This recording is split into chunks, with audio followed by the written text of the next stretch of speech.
All right, so everyone knows I give millennials and Gen Z a hard time, but today I will admit they do have some legitimate gripes. But then again, these gripes I think all Americans share. Nothing is cheap anymore. You know, earlier this year there was an article on BuzzFeed that pointed out 12 things that used to be normal and now they're luxuries, like eating out, disagreeing and not being ostracized, calling a business and actually talking to a real person, unbiased news, medicine, hotel prices, check bags, sport games, vehicle rentals, and a gallon of gas. Of course, nonstop flights, forget about it.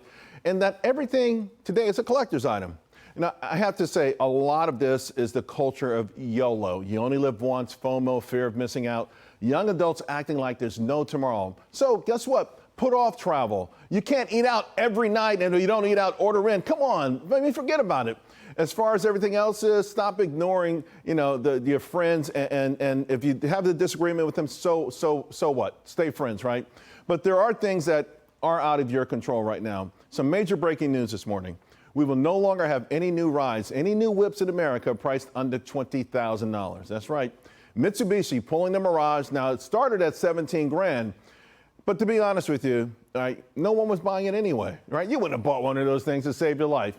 Too bad, because now you will have to settle for a hoopty. And for those who aren't familiar, the Urban Dictionary describes it as a cheap, broken down ride. It can be any size, make or model, but it must be embarrassing to drive for some reason. Now, the good news, you can tell your friends it's a collector's item.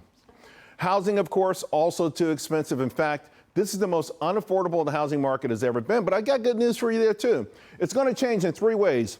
If home prices come down 41%, your income goes up 61%, or mortgages drop 4.3 percentage points. Okay, I'll be honest with you. That ain't happening no time soon. So you can stay with mom and dad, or you can form a new household. That's right. I know it sounds tough, but gut it out, folks.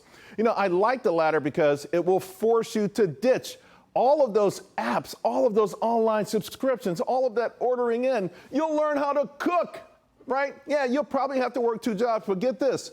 While you're doing that, right, along with skipping those trips, you're going to bring down airfare prices. If you stop traveling every Friday when you tell your boss you're working at home, air prices are going to go down. And if you got to have the latest condo, sooner or later, home builders are going to start making affordable houses. You know, here's the thing. At some point, if young adults will sacrifice just long enough, not, maybe a year, 2 years, maybe 3 years. If you stop spending all your money on all these things that are so expensive, it's called supply and demand. Stop demanding it, let the supply come down, and you'll wake up one day and you'll be able to have an affordable house, and you'll have life skills. You'll actually be able to go in the house and cook up a meal that you'll eat and enjoy. Bottom line, folks, the ball is in your court.